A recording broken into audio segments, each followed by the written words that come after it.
الله متعال فرموده اقرا، بخوان. این خواندن آیا تنها شامل علوم دینی می باشد؟ اقرا را خطاب متو گذاشته مطلق مقیدش نکرده به دلیل اینکه علم باید محدود نشود، باید گسترده بانه. بعضا شکایت میکنن، میگن که دعای ما قبول نمی شود. این اجابت الله متعال حکمت داره. اگر بتوان یک عمل ناپسند که رایج است در جامعه تغییر بدین، چی خواهد بود؟ مهر زیاده که فعلا متاسفانه کمر جوانای ما را میده کردن. نظر شما در مورد شبکه‌های اجتماعی چی هست؟ تقوا حفظ کردنش خیلی سخت شده. نماز خواندن، عبادت خیلی سخت شده. مبارزات آزاد یعنی در قفس از دیدگاه اسلام چی حکم دارد؟ خود مبارزات آزاد از دید اسلام کاملا ممنوع است، کاملا ناروا است از 3 دیدگاه.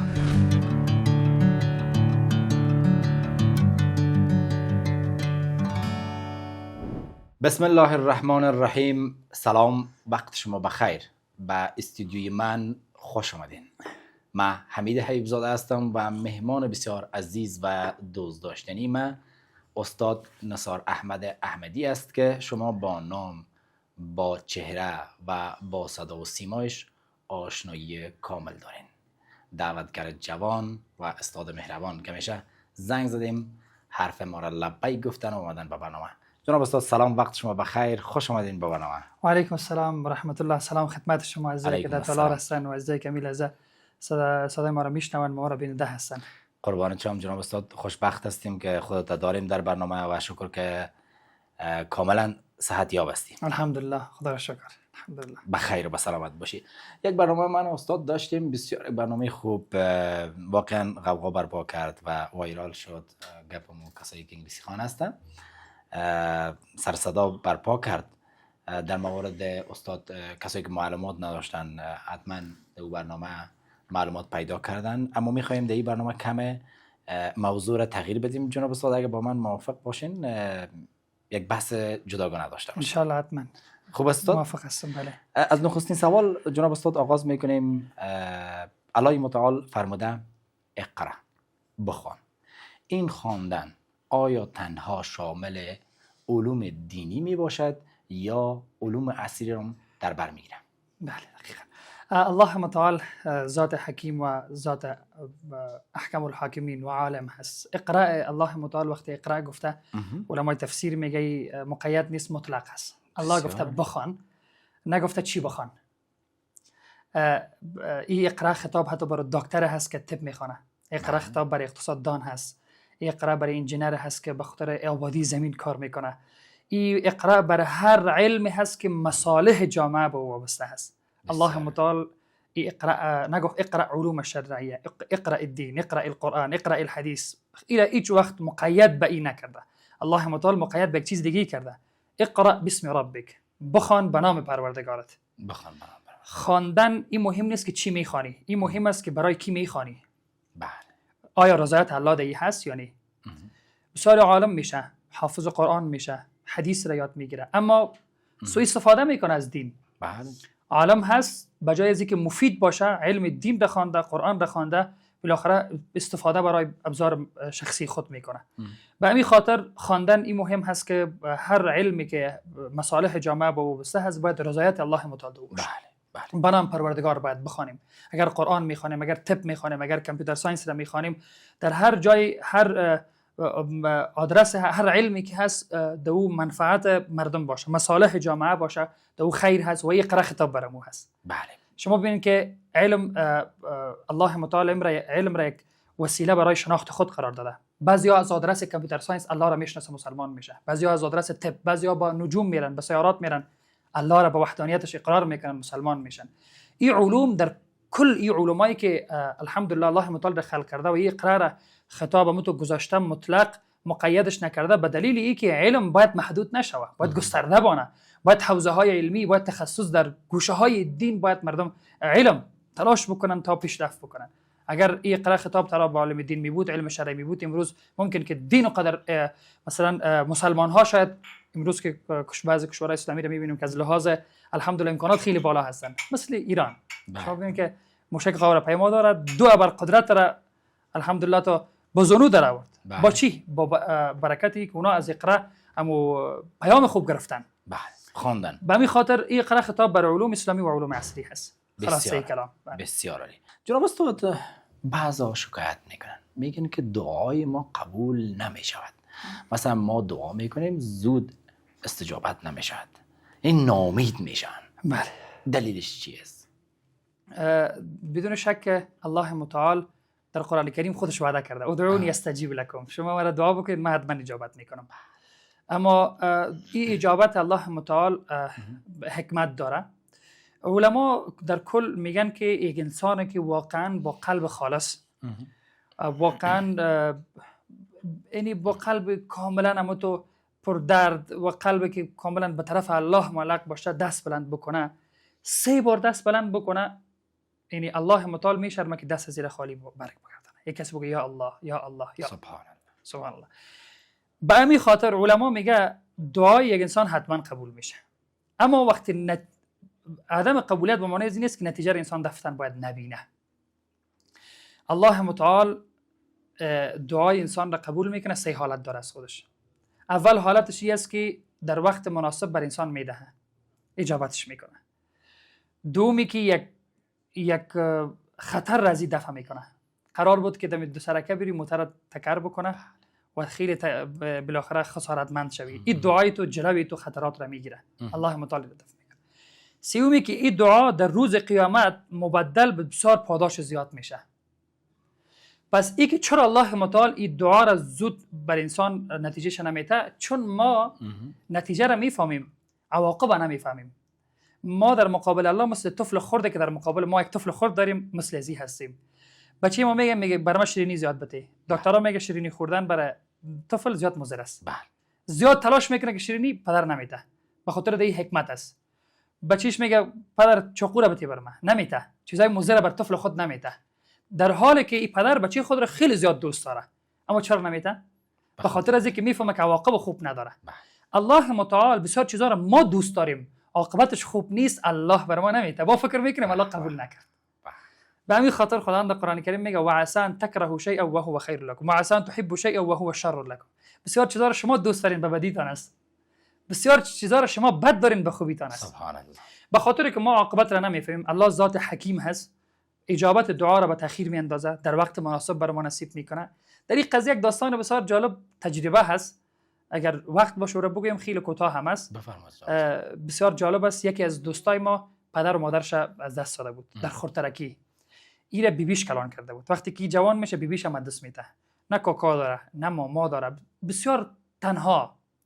این میخواد ازدواج بکنه. این میره در خانه یکی از جایی که او دختر از یاد دوست داره، میخواد او را بگیره و عاشقش میشه دیگه. انتخاب میکنه او را. وقتی که خواستگار میره و همسایه خود خواستگار میبره، طرف سر زیرش خندی میکنه، میگه این چطور نه پدر داره نه مادر داره نه برادر داره نه خواهر داره، من چطور برای دختر خودم بدم؟ هیچ امکان نداره. این را رد میکنه، میگه تو تنها هستی. همین آدم گریان میکنه و وقتی که امو تقریبا جواب منفی را میشنوه، از خود عموما از خیلی راه دور از یک ولایت به ولایت دیگه تا اینجا بسیار وضعیتش خراب در موتر گریان میکنه. بازی موتروان را میگه چرا گریان میکنه؟ جوان میگه هیچ مشکل نیست فلان فلان. خب میخواد گپ تیر بکنه، اما میگه نه باید بگویی برای ما چرا گریان میکنی. میگه قضیه را برش میگه. قضیه را که برش میگه، موتروانم خیلی زیاد جگرخون میشه و میگه الله مهربان است، به الله متعال باور داشته باش، حتما او هر چیزی که به خیرت باشه اون را نصیبت میکنه.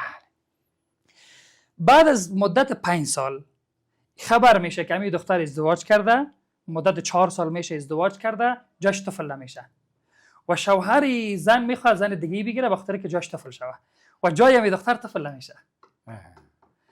این آدم وقتی که این قضیه را میشنوه، یعنی اونقدر گریان میکنه، اونقدر تکان میخوره، میگه الله مرا چقدر دوست داشت. میفهمید که من پدر ندارم، مادر ندارم، خواهر ندارم، هیچ کسی در زندگی ندارم. زنی را هم به من نصیب نکرد که جای من اولاد نشوه. باید زن باشه که جای ما اولاد شوه. سبحان الله. ببینید که بسیار چیزایی که ما میخوایم عواقبش نمیفهمیم، الله میخواد چیز دیگه شه به خیر ما زیاد عجولانه پیش میریم و ناامید میشیم چون این کار نشد. در حالی که خداوند بدون شک اگر این نصیب ما نمیکنه، بهترترش نصیب میکنه. امروز نکنه فردا نصیب ما میکنه که بدون شک نصیب ما میشه. استاد از عشق یاد کردین، یک سوال عشقی هم داشته باشیم جناب استاد. عشق را از دیدگاه اسلام چگونه بررسی میکنین؟ آیا عشق در اسلام است؟ بدون شک عشق، گرچه خو اسلام عشق را ازدواج معرفی کرده. شخصی پیش رسول الله صلی الله علیه و آله گفت فلان کسی را من دوست دارم، گفتم رایش ازدواج بکن.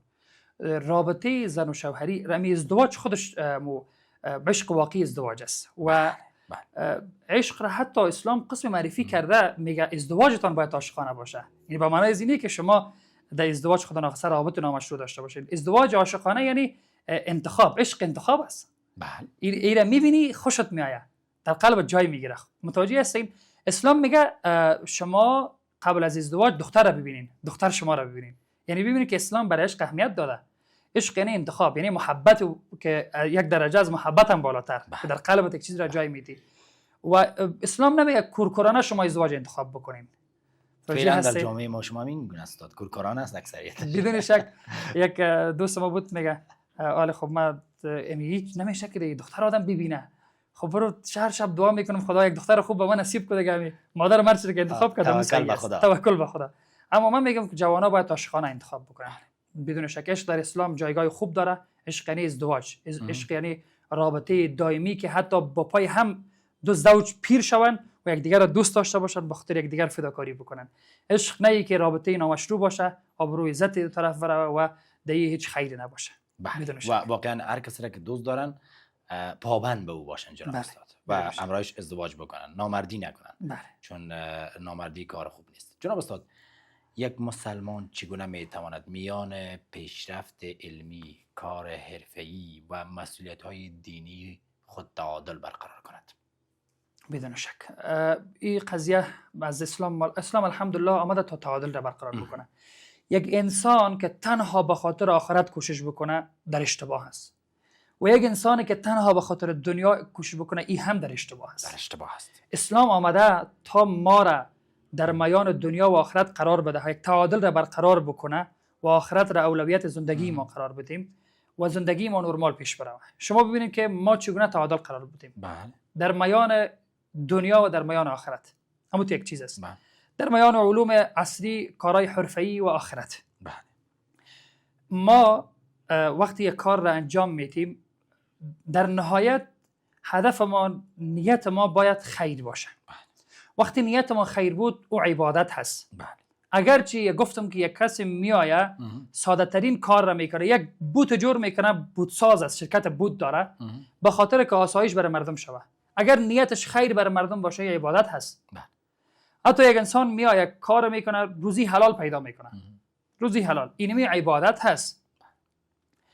دعای چقدر زیبایی است که پیغمبر ما صلی الله علیه و آله جامع الدعا میگه اللهم ربنا آتنا فی الدنیا حسنه و فی الاخره حسنه. خدای در دنیا بر ما حسنه بده، در آخرت هم. این که کاملا یک انسان دنیا را ترک بکنه دنبال آخرت برای اشتباه، اگر دنبال دنیا باشه آخرت را در کنه بازم اشتباه. تعادل زمان برقرار میشه که انسان اهمیت به هر دوش بده. بله، یعنی به هر دوش یک تعادل داشته، هر دوش به دو سردوش بگیره. جناب استاد یک سوال دیگه کمی لازم در ذهن من خطور کرد. بعضا میگه که مثلا فقر، بعض جا شنیدیم که تبلیغ کردن که پیغمبر فقیر بوده، اصحاب پیغمبر فقیر بوده، یعنی بیشتر مردم تشویق به فقر میکنن. آیا پول و دارایی از دید اسلام خوب است؟ پیغمبر صلی الله علیه و سلم فقر را در کنار کفر یاد کرده و از فقر پناه خواسته. گفته بار الهه اللهم انی اعوذ بک من الکفر والفقر. بار الهه ما از کفر و فقر پناه میبرم. پیغمبر صلی الله علیه و سلم به فقر تشویق نکرده، فقر را بد معرفی کرده و شرایط و حالاتی که از اصحاب پیغمبر صلی الله علیه و سلم یاد شده، او مجبوریتی که در او وقت بوده زمان ایجاب میکرده به همون قسم بودن. بعد از او پیغمبر صلی الله علیه و سلم در مدینه منوره که میاد پولدار میشه، ثروتمند میشه. اصحاب پیغمبر بزرگترین تاجرای میشن که در عصرشان هیچ کافر غیر مسلمانی رقم تاجر نبود، مثل عبدالرحمن بن عوف، مثل عثمان رضی الله عنه، مثل ابوبکر صدیق رضی الله عنه. اینا تاجرای بزرگ اسلام بودن. در این عصر ما کافر داره میلیونر، میلیاردر، بزرگترین تجار، اما در اون عصر مسلمان ها بود. به همین خاطر فقر چیز بد هست و پیغمبر صلی الله علیه و سلم از فقر پناه برده و تشویق به فقر کسی را نکرده. هیچ جای ما حدیث نداریم که پیغمبر صلی الله علیه و سلم گفته باشه که فقر خوب چیز هست. توجه هستین؟ بله. اما به انسانهای فقیر امید داده پیغمبرمان صلی الله علیه و سلم، امیدوارشان کرده که یعنی شما که در این حالت هم قرار دارین یک امتحان الهی است و تلاش بکنین از این حالت برگردین. شخصی میخواد سوال بکنه، میگه یک چیز برای ما بتین. پیغمبر صلی الله علیه و سلم میگه تو جوان هستی، میگه تو چرا سوال میگیری، برو کار بکن. میگه چیزی ندارم. میگه در خانه چی داری؟ میگه بعضی چیزا رو یادآوری میکنه، بسیار چیزا یادی است. میگه برو را بفروش، یک دونه اسپان بخر، امرای وقتی شو بعضی چیزایی که هیزم قطع میکردن ایرا بخر، برو هیزم بگی بیار در شهر بفروش تا از فقر نجات پیدا بکنی، هیچ وقت به کسی محتاج نشوی. یعنی گداییگری نکنن، خلاصه گدا نباشن. بله، دستان برای کسی دراز نباشن. جناب استاد، یک سوالی که میخواستم از شما بکنم، اگر بتوانید یک عمل ناپسند که رایج است در جامعه تغییر بدین چی خواهد بود؟ مهر زیاد، پیشکش زیاد، مهر زیاده که فعلا متاسفانه کمر جوانای ما را میده کردن. جوان میره به مرز ایران جان خود را از دست میده، به ترکیه نابود میشوه، به دریاها غرق میشوه. یک جوان آرزوش است که یک همسر خوب بگیره و یک زندگی آرام داشته باشه. امروز متاسفانه که اکثرا جوانای ما ناآرام هست. چند وقت قبل یک کارمند ما ازدواج کرد. ازدواج باید خوشحالی را بیاره، هر لحظه ناآرام است. میگه ازدواج خو کردم 6 لک قرضدار شدم، حالا خو ازدواج شد خو 6 لک مرا ناآرام میکنه، من 10000 افغانی ماش دارم، چطور میره خلاص بکنم؟ واقعا به همین خاطر بزرگترین اشتباهی که در جامعه ما فعلا میبینم، اگر توان به نظام باشه که ان شاء الله کوشش بکنه که از بین ببره، که متاسفانه اگر در افغانستان 15% پولدار باشه 85% فقیر هستن. 100%. امروز اکثرا جوانای ما باور بکنین به خاطر نبود پول متاسفانه مجرد ماندن و حتی فحشا و منکرات و ارتباط نامشروع اونقدر زیاد شده به خاطر که یک جوان با ازدواج روی نمیاره، میترسه چون پول نداره، ایره که دفعتا حاضر میبینه کار بدر انجام میده. این عمل ناپسند جامعه باید تغییر بکنه. پیغمبر پیامت برای مردم، برای کسایی که می لحظه خود نمیبینه چی براشون میگی؟ برای خانواده چی میگی جناب استاد؟ پدری که مهر دختر خود را میگیره برش حرام است. مادری که مهر دختر خود را میگیره برش حرام است قطعا. دختر برای پدر میگه ما برای شوهر خود جور آمدیم، 1 لک بیخی صحیح است. پدر میگه نه 5 لک باید بیاره، 4 لک باید ما بگیریم یا 3 لک ما باید بگیریم. اینمی یک افغانی که از دختر میگیره این حرام است. چرا؟ چون قرآن خودش معرفی کرده و آتوا النساء صدقاتهن نحله، مهر به زنا بدین، این حق زنها هست. پدر حق نداره، مادر حق نداره، فامیل دختر حق نداره که مداخله در این قضیه بکنه. و پیام ما این هست که حرام خوردن تنها این نیست که مال مردم دزدی بکنی، انواع مختلف داره و خطرناکترین حرام می هست که به خاطر از اینکه دخترت باید به عفت برسد جلو وزیر میگیری و جوان را ناآرام میسازی، زندگی دو طرف را منحل میکنی، خراب میسازی به خاطر از اینکه یک چند روپه پول به دست تو بیاید. اما این از دید اسلام کاملا حرام است. بله، خیلی زیبا فرمودین جناب استاد. یکمی استاد بریم روی شبکه‌های اجتماعی استاد صحبت بکنیم. دی شب روز خودتان مطمئن هستم که شبکه‌های اجتماعی رو تعقیب میکنین استاد. بسیار یک وضعیت دیگرگون است در شبکه‌های اجتماعی. جناب استاد نظر شما در مورد شبکه‌های اجتماعی چی هست؟ آیا زندگی ما را خوبتر ساخته یا بدتر ساخته؟ تا جایی که من فکر میکنم شبکات اجتماعی زندگی را پیچیده‌تر و سخت‌تر ساخته. اگر در عصری که تکنولوژی نبود تقوا میشد حفظ شود. بله. اما تقوا حفظ کردنش خیلی سخت شده.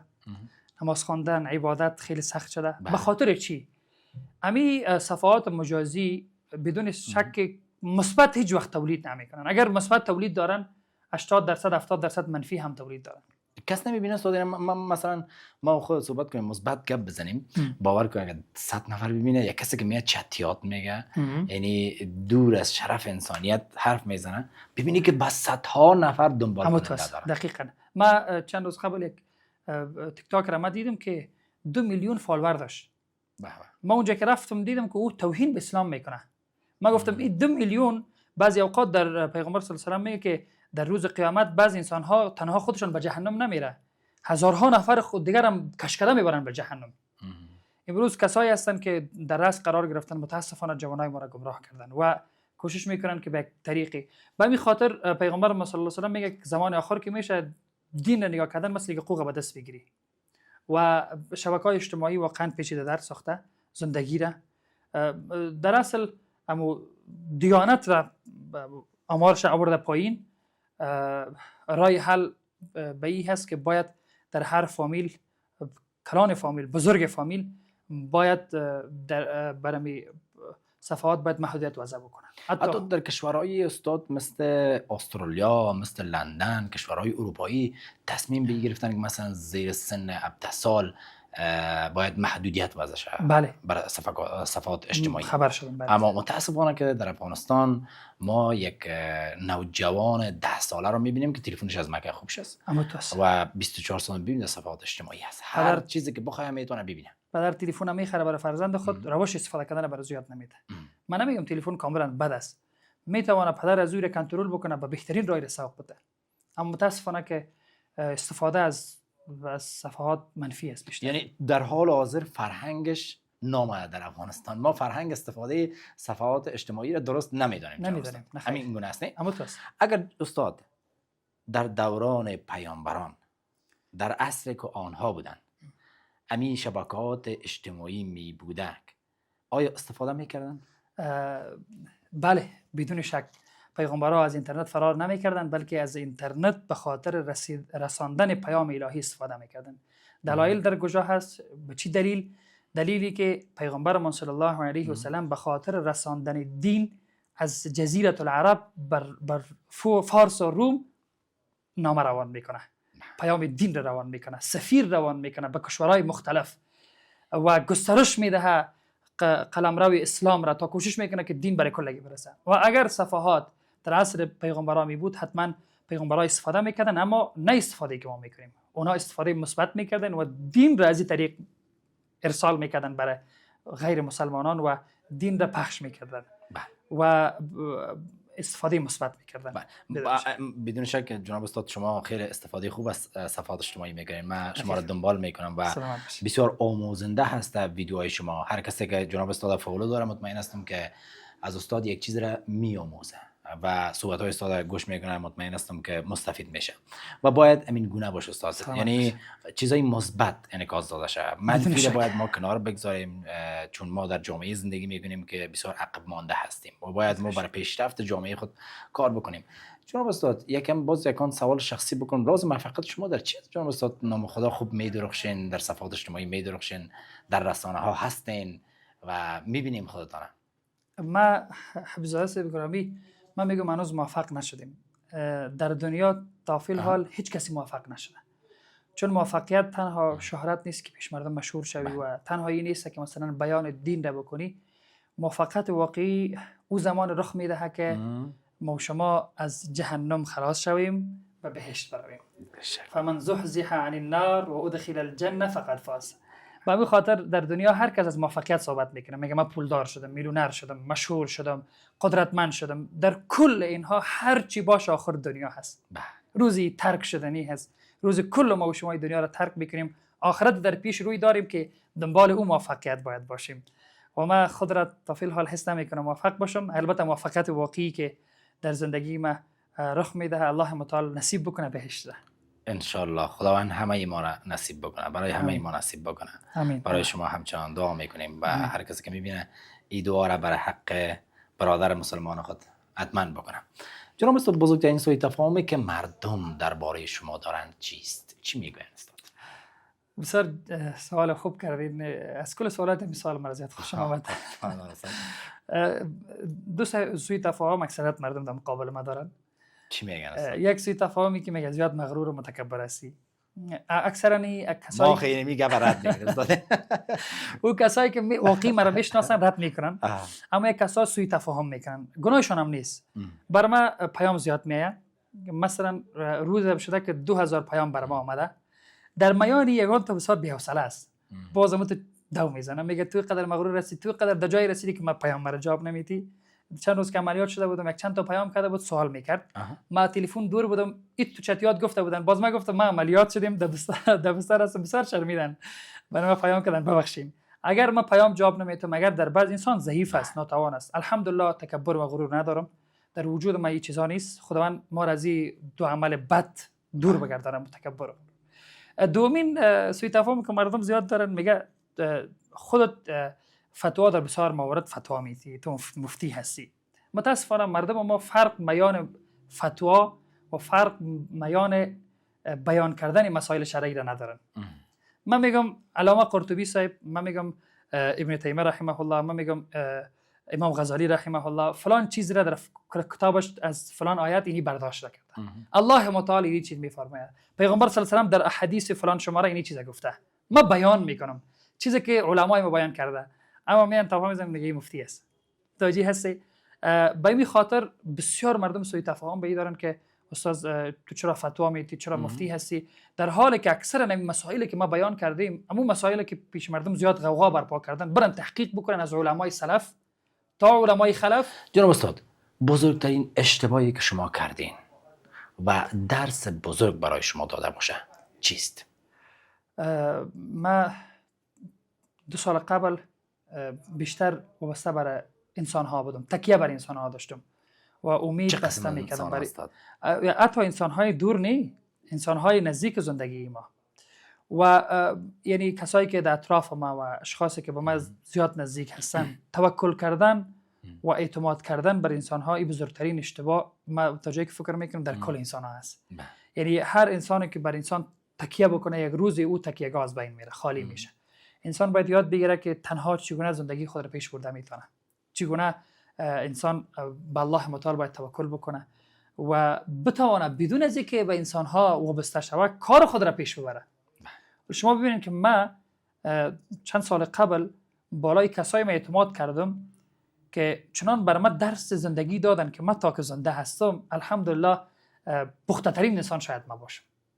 توجیه هستین؟ شاید کسایی که گپ مرا میشنون شاید آل یک چیز ظاهر بین باشن این قضیه را، وقتی خودشون عملا اینو ببینن باز ان شاء الله اونا از دل من میان و میفهمن. شما ببینید که در کل امو پیام روانشناسا هم است که انسان باید 100% تا بالای خود اعتماد نکنه. بالای خود باید اعتماد نکنه. در بسیار قضایا ما آمدم برای انسان‌های اعتماد کردم و بسیار کارهای بزرگ را بالای انسان‌های گذاشتم که از امو آدرس چنان ضربه‌های خوردم که بزرگترین درس را برام داد. یعنی یاد گرفتم که باید بالای هیچ کس اعتماد نکنم. یعنی استاد اعتماد کردن زیاد هم خودش یک ضربه است. بله بدون شک. بالای هر کس اعتماد نکنم. یعنی استاد از نظر شما نباید آدم اعتماد داشته باشه. بله اعتماد بالای هر کس نداشته باشه. بجز الله متعال. بشک بدون الله متعال بالای کس دیگه نمیشه که ما اعتماد داشته باشیم. استاد در مورد کارهای شخصی ما یکم یادآور شویم. فعلا مصروف چی کاربار هستیم؟ ما درس ماستری میخونم در پانتون کابل، الحمدلله نو کامیاب شدیم. ماشاءالله. دیگه میخوام که راه درس هیچ وقت قطع نکنم. باید همیشه آموزگار باشم، باید یاد بگیرم. در ضمن الحمدلله ما 3 جای ریاست دارم. ماشاءالله. جالبیه سگان تو پرسان میکنم، میگه حتی پدرم از زیاد سر من انتقاد میکنه، میگه تو در هر طرف خودت تیت کردی، هر کارم میکنی. بازم مسئله اعتماد است. بازم مسئله خب باز فشار سر خود زیاد میارم، خب کوشش میکنم که بیشتر اعتماد بالای کسی نشوم و الحمدلله در 3 جای ما کار ریاست را پیش میبرم، در حد ریاست است. بسیار عالی. ان شاءالله که همیشه موفق باشین که ما خود در قله‌های موفقیت ببینیم جناب استاد و از این بیشتر پیش برین که ما شما را همیشه داشته باشیم. برنامه‌های زیاد داریم و کوشش میکنیم استاد در برنامه‌های مختلف دعوت بکنیم و بحث‌های خوبتر ان شاءالله داشته باشیم. انشالله. در مورد هر آن چیزی که شما خواسته باشین در زیر زمین ویدیو میتونین که کامنت بکنین. ما و استاد انشالله در موردش بحث می داشته باشیم. انشالله بحث خیلی جالب و دیدنی با جناب استاد می داشته باشیم. شما از صحبت های استاد مطمئن هستم که مستفید میشین و بهره میگیرین. هر کلمه استاد شما گوش بکنین، مطمئن هستم که تغییر واقعی در زندگی شما ایجاد میکنن. استاد به عنوان آخرین سوال یک سوال دارم. بعضها میگویند در دنیا تلاش نکنید، این دنیا از بین می رود. باید بیشترین وقت خود را برای آخرت بدهیم. این چقدر صیغه دینی داره؟ این در اصل هیچ در کل صبغه دینی نداره. صبغه دینی بسیار باشه. صبغه دینی به خاطر نداره که اگر ما به خاطر دنیا تلاش نکنیم ما قرار میگیریم یکی بجای از اینکه به الله زیاد ما محتاج شویم به بنده های الله محتاج میشیم و بزرگترین خطر برای انسان که نه ابرو عزت برای انسان میمونه، ای که دست دراز بکنه برای انسان دیگه. هر انسان از خود ابرو عزت داره. الله پیغمبر صلی الله علیه و سلم در حدیث میگه دست بلند از دست پایین خیلی بالا هست، دست دهنده از دست گیرنده خیلی بالا هست.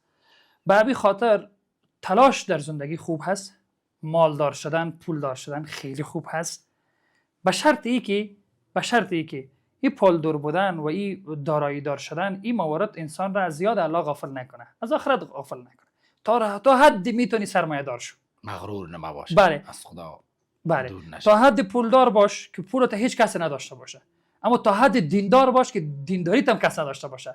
مثل پولدار باش. الگو قرار بود عبدالرحمن ابن عوف چقدر تلاش میکرد، آمد صحابی برش گفت بیا، گفت من دارایی خود برات نصف میکنم، دو همسر دارم، یکشو طلاق میتم برات، تو مهاجر هستی، ما انصار زندگی پیش بره. گفت بر من بازار نشان بده، اهمیت کار در عصر اسلام. برش بازار نشان میده، از مسکو پنیر شروع میکنه، خیلی کوچک آغاز میکنه، اما بعد از مدت کم تاجر بزرگ اسلام میشه. به همین خاطر من میگم که در اسلام این جایی نداره که انسان خلاف دنیا باشه، چون الله متعال گفته ولا تنس نصیبک من الدنیا. خود الله متعال گفته که حیثیتون از دنیا فراموش نکنین. شما در دنیا از رزق و روزی دارین، خداوند منابع را پیدا کرده، کلش به خاطر شما پیدا کرده. بگیرین حیثیتون که بر کس محتاج نشوین. اما پیشترم که گفتم که باید تعادل در نظر بگیریم، ان شاء الله هیچ مشکلی نیست. بدون شک، یعنی از نعمت‌های خداوند باید بنده‌هاش استفاده بکنن. و حتی الله متعال دوست داره که اثر نعمت خود را در بنده خود ببینه.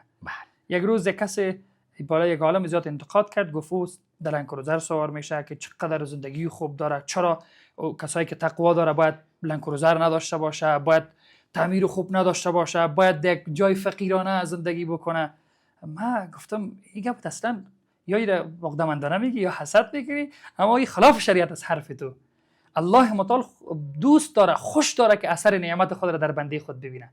ان الله جمیل یحب الجمال. الله خودش نیک است، زیبا هست. الله زیبایی را دوست داره.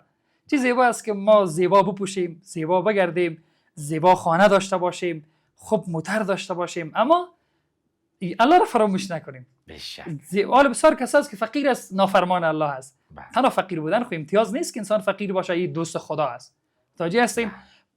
دوست خدا او کسی هست که اگر در قصر زندگی میکنه با خدا باشه، اگر موتر خوب داره با خدا باید باشه. این دیدگاه باید از جامعه ما از بین بره که ولی فلان نفر خیلی پول داره، این دیگه دنبال دنیا را گرفت. خیر، الله میره امکانات داده، الله متعال به خاطر داده که انسان استفاده بکنه. بسیار زیاد تشکر جناب استاد از اینکه حضور پیدا کردین. به عنوان آخرین پیامتان میخوایم بشنوم، چی میبین؟ سلامت بخیر باشین. الله متعال برای کل ما و شما توفیق عمل نصیب بگردانه. آمین. و در ضمن پیام آخر ما این هست که هر انسان به خاطر دنیا و آخرت تلاش بکنه تا هم دنیای خوب داشته باشه و هم آخرت خوب داشته باشه، نه به خاطر از اینکه انسان تنها دنبال آخرت باشه و در زندگی محتاج مردم باشه. و حتی امید دینداری زیر سوال میره. اگه تو میگم تو چه رقم دیندار هستی که محتاج برام هستی؟ توجیه هستین؟ به همین خاطر و خدا توفیق بده. مبارزات آزاد یعنی در قفس از دیدگاه اسلام چی حکم دارد؟ ما یک ورزش داریم و زیر نام ورزش به نام مبارزات آزاد چیزی داریم. در کل اسلام مخالف ورزش نیست، البته او ورزشه که مفید باشه بر صحت، بله، مضر نباشه. اما خود مبارزات آزاد از دید اسلام کاملا ممنوع است، کاملا ناروا است از سه دیدگاه. اول، حالا خب همین مسلمان بودن خیلی سخت است که مسلمان باشی و عمل بکنی. الله متعال در قرآن میگه که ادخلوا فی السلم کافه، در اسلام کامل داخل شوین، نه که از اسلام چیزی که خوشتان داد رو بگیرین، چیزی که به ضررتان بود بازی را بگذارین. به سه حالت مبارزات آزاد به سه دلیل جواز نداره، ممنوع هست، ناروا هست از دید شریعت. اولی که الله متعال گفته که ولا تلقوا بایدیکم الی التهلکه، منع کرده، خود به هلاکت نندازین. در مبارزات آزاد تحقیقاتی که من دارم تا فی الحال 10% نه 7% مرگ است، حتمی است، 7% انسان میمره. و ما تقریبا در تنها یو اف سی تا فی الحال 18 الی بالاتر کسایی که مبارزه کرده جان خود را از دست دادن. وقتی تو خود را در هلاکت میندازی، بزرگترین جفا را به جان خود میکنی که در روز قیامت تو بالاخره مسئول هستی پیش الله متعال. بر خود ضرر نرسانین، لا ضرر ولا ضرار فی الاسلام. پیغمبر صلی الله علیه و آله میگه به خود ضرر نرسانین. بینی خود را میده میکنی، گوش خود را میپندانی، چشم خود را کور میکنی، دندانای خود را میپرانی. به خاطر چی؟ این دندان الله برات داده، نه به خاطر از اینکه تو بر ازی ضرر برسانی. روز از سوال میشه. یک. دومی که در مبارزات آزاد بر روی میزنن. بله. در حدیث پیغمبر صلی الله علیه و مطلق حرام است، منع کرده که در روی مسلمان بزنین. پیغمبر صلی الله علیه و گفته در روی انسان نزنین. پیغمبر منع کرده. پس ما چطور گپ پیغمبر را نگیریم؟ تو اولین حمله که است مبارزات آزاد ما میبینیم ام بوکس استاد امین رقم است مبارزات آزاد. اولین حمله بر روی است. ما که همیشه مبارزات آزاد میبینیم روی حمله میکنه. خو روی الله کرامت داده انسان، تو میزنی پوز پکل یک انسان از دایره انسانی خارج میکنی. به چی دیدگاه؟ کدام دلیل داری به این؟ دو. سومی کشف عورت است. شما ببینید که از زانو تا زانو از ناف و پایین باید عورت باشه. زانو معلوم میشه، عورت انسان معلوم میشه، آدم یک حالت دیگه است. به این سه حالت مبارزات آزاد کاملا ممنوع است. در شریعت جایی نداره. مبارزات آزاد جمع بوکس. همین بوکس هم بخاطر که در روی میزنه. بله در روی میخوره. و دیگه ورزشی که بر صحت مفید، هر ورزشی که مفید هست الله او حلال است، جواز است. هر ورزشی که مضر هست از زیر آیات قرآن کریم شامل است. بله بدون شک. بسیار زیاد تشکر جناب استاد از حضورتان، از لطفتان، از محبتتان، از اینکه حضور پیدا کردین، بزرگواری کردین. ممنونتان. شما هم زیاد تشکر که الحمدلله تلاش میکنین به خاطر اینکه پیام‌های زیبا منتقل شه برای زای ما. شما با سلامت باشین جناب استاد. سلامت باشین. این بود برنامه امروز استودیوی من که تقدیم شما کردیم. شما را به الله پاک امانت میکنیم. خدا نگهدار.